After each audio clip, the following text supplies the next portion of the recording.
ભુજમાં પણ ધોધમાર વરસાદ વરસ્યો અને બસ સ્ટેન્ડ વિસ્તારમાં પાણી ભરાઈ ગયા।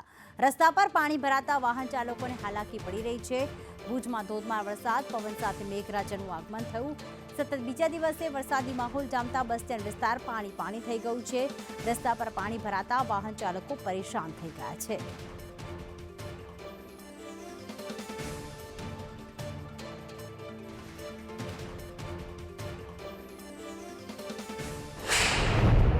રાજ્યના હવામાન વિભાગ દ્વારા કચ્છમાં ભારે વરસાદની આગાહી કરવામાં આવી છે। તેને લઈને કચ્છમાં પણ વરસાદી માહોલ જોવા મળી રહ્યો છે।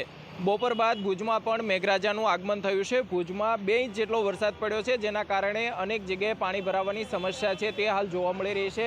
શહેરના બસ સ્ટેશન વિસ્તારના દ્રશ્યો જોઈ શકાય છે। અહીંયા પણ ઘૂંટણસમાં પાણી ભરાયા છે, જેના કારણે વાહન ચાલકોને ભારે હાલાકીનો સામનો કરવો પડી રહ્યો છે। દર વર્ષે આ વિસ્તારમાં પાણી ભરાવાની સમસ્યા સર્જાતી હોય છે, જેના કારણે વાહન ચાલકો છે તે મુશ્કેલીનો સામનો કરી રહ્યા છે। જે રીતે હવામાન વિભાગ દ્વારા ભારે વરસાદની આગાહી કરવામાં આવી છે, તેને લઈને કચ્છનું વહીવટીતંત્ર પણ એલર્ટ મોડમાં જોવા મળી રહ્યું છે। ભારે વરસાદની શક્યતાને લઈને કચ્છમાં તમામ લોકોને ઘરથી બહાર ન નીકળવા માટેની તંત્ર દ્વારા અપીલ કરવામાં આવી છે। સાથોસાથ કચ્છમાં એનડીઆરએફની એક ટીમને પણ સ્ટેન્ડ બાય રાખવામાં આવી છે। જે રીતે ભુજમાં સતત બીજા દિવસે પણ વરસાદ પડ્યો છે, શહેરના અનેક વિસ્તારોમાં હાલ પાણી ભરાવાની સમસ્યા સર્જાતા વાહન ચાલકોને ભારે હાલાકીનો સામનો કરવો પડી રહ્યો છે। અલ્પેશ ગોસ્વામી, સંદેશ ન્યૂઝ, ભુજ।